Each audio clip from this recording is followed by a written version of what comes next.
Hi everyone, welcome to another lesson. In this lesson, we're going to be looking at enhancing our structures with bespoke data that's relative to the instrument or asset or area that our structured data is being used. In order to do that, we need to make some changes to how we structure our project. But hopefully we'll see the benefits of why it's best to approach it this way. So just to note the changes since our previous lessons, this section that we're seeing here, this POU that we're seeing here is the program, the PLC program, and all I've done is added a new function block, what I'm calling a manager again, which is a Interlock Manager. Now all this is doing is taking in a real value, which is the monitored value, and it's running it through a series of logic that is checking to see if that is above or below the trigger value. If so, to hold it or latch it until we're above or below the release value, depending on the operation mode it's in. We can go through this in more detail a bit later, but for now, all we're trying to do is to deem when the pressure is high or above 5 in this case. So you'll notice down here I have a watch window, which is looking at my pressure 1 .analog raw value. Now we don't have an input mapping layer yet, it's something that we're going to cover later in the course. For now, I'm just writing to this variable like any HMI or SCADA system would for a sort of set point or parameter. So let's update this to 13,000, and what we should see is that we get a new scaled value, and that scaled value will be higher than 5 and should trigger after 5 seconds our pressure high Boolean value here. So I'll download that, and we've gone to 5.6, and very shortly we should see that go true. So great, that's working. No problems there.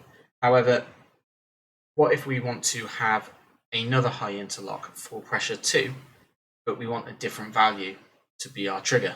We don't want these hard-coded. We want these now to be variables that SCADA is interacting with or HMI is interacting with. So for just 2, very, very tempting to just put this information in a global variable list and SCADA interacts with that global variable list. No problem with only 2 pressure transducers, but if this was going to be extended to something with 200 pressure transducers on, as well as levels, pumps, and various other sort of assets, having one global variable list becomes problematic. This becomes problematic, especially when you want to add more variables to that global variable list, and it needs to reinitialize, or you're changing properties or objects in that global variable list. So a structure in that list, you change the structure length because you've modified the structure, and suddenly everything in that global variable list needs to be shuffled around and moved. So putting everything in one place is not the best when you have a big system. So today what we're going to do is have a look at how we can sort of containerize even further, so that every asset or area, depending on how far you want to go with this, has its own global variable list or data block if you're Siemens, and the benefits in doing that. There are some drawbacks, which is there are a lot of objects. However, the PLC is more than capable of having all of those objects, and if you use a proper and easy to navigate project structure, it doesn't make that much difference. And we will be going through project structure later on in the course. Okay, so the first thing that we need to do is to change where we are storing our pressure 1 and pressure 2, because at the moment they're stored, both of them, under GVL, which is our global variable list. So what I'd like to do is to create a folder, and in this folder we'll have pressures, And in pressures, we will have global variable list, and this would be pressure 1. And in pressure 1, we have typed, which is DUT pressure. And that's it. We now have a global variable list that is solely for pressure 1. It has typed data, which means we know it's a standard structure.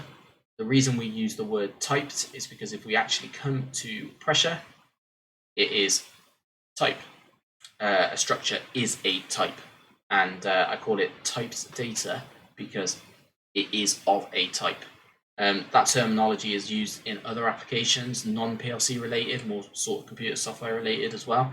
It's just something that I've got into the habit of doing. You can call it whatever you want, but it's just there. I use types just to tell me that it is a standard structure. You could call it structure if you want to, or something that's not a keyword. So what I need to do now is create pressure 2, which is nice and easy. So pressure 2 is now created.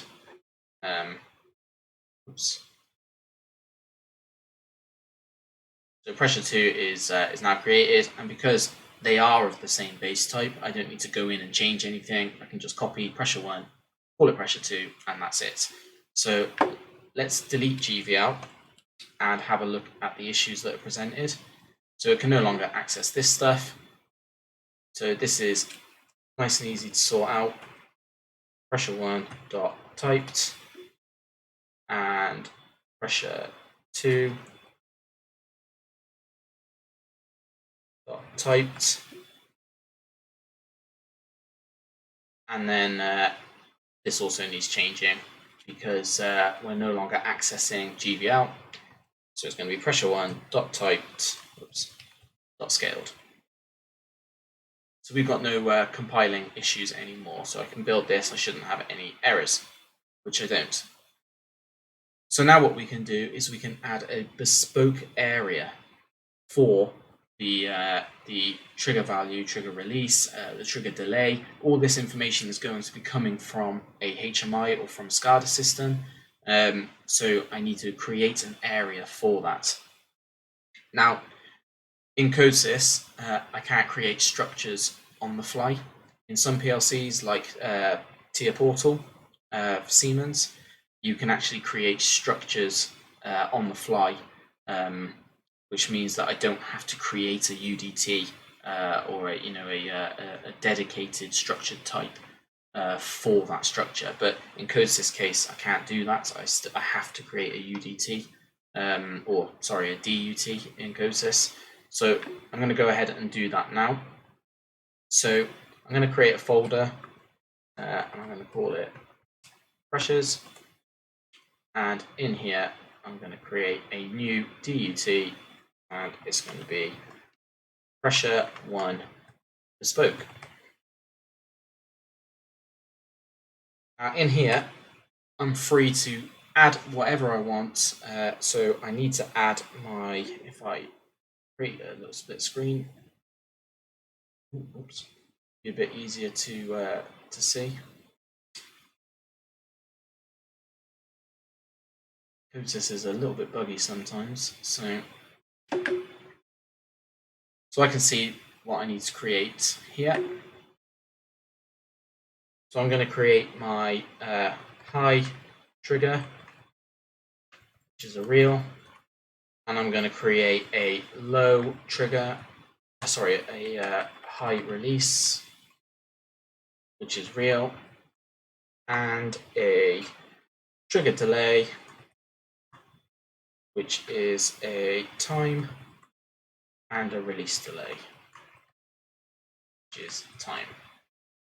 And that's it for my bespoke data. All I need to do now is in my pressure 1, I need to create my bespoke and DUT pressure 1, and I can auto complete with control space because there's nothing else that would make any matches from there on in.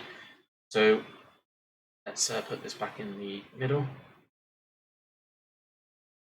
So let's update now with this bespoke information. So I can go pressure 1 dot bespoke now dot high trigger, and all I'm going to do is copy that information there, and then I can just and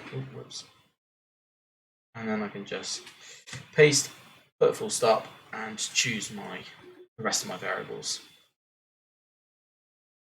Dot trigger delay and dot release delay. Now you may think, why are we going through this this trouble of creating a DUT for this? But there is a reason, and the reason is more from a standardization point of view. You become very quickly accustomed to going to your pressure or your assets, pressure 1 in this case, pressing that full stop button and seeing typed and bespoke, or any other common structures that you create that would sit in an assets namespace. So you go to pressure 1 dot bespoke, and you know everything in there is for this project only. Whereas pressure 1 dot typed is something that would probably or should be prevalent across your entire sort of project suite.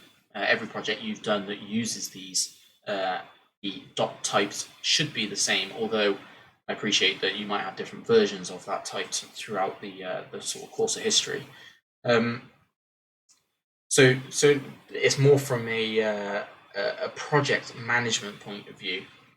But what it does mean is that everything that's in this bespoke area is common only to pressure 1. Now that's important. I'll spare you the time of watching, but I'll just go and update this program so that pressure 2 also has an Interlock Manager. Okay, so pressure 2 now has an analog Interlock Manager itself, which is creating a high for pressure 2. So you can see that it has its own bespoke DUT, which resides in pressure 2's GVL, or global variable list. So we have pressure 1 here, which is typed and bespoke, and we have pressure 2 here, which is typed and bespoke, but this one is looking at pressure 2 DUT pressure 2 bespoke, and this one is looking at DUT pressure 1 bespoke. So if I were to go online, and I'll do a download and just get everything up and running. So we've lost our scaling information and everything that we had beforehand, because I've done a full complete download, but we don't need that for what we're going to look at now. So if I go into my DUT pressure 2, and for example somebody says, I want you to include a low trigger now, and an interlock for low, I would come offline and I would keep my trigger delay and release delay times, but I now add a low trigger and a low release. So this information would be interacted with on SCADA or HMI. And when I do a build now, there's no issues with the compiling of the project. I would then be able to add another analog interlock manager, like so. So now we have a low interlock as well, and I'm looking at low trigger and low release. Now, I don't want to stop my PLC, so I just want to do an online download. So log in with online change. I get the message I knew I was going to get, which is that there are unintended consequences that may happen due to code changes. So let's have a look at the details. Now, it's saying here that there might be 3 interface changes, 2 POUs, but the important thing is number of affected variables, which is 1. And the reason that is because pressure2.bespoke is being changed. Nothing else is being changed.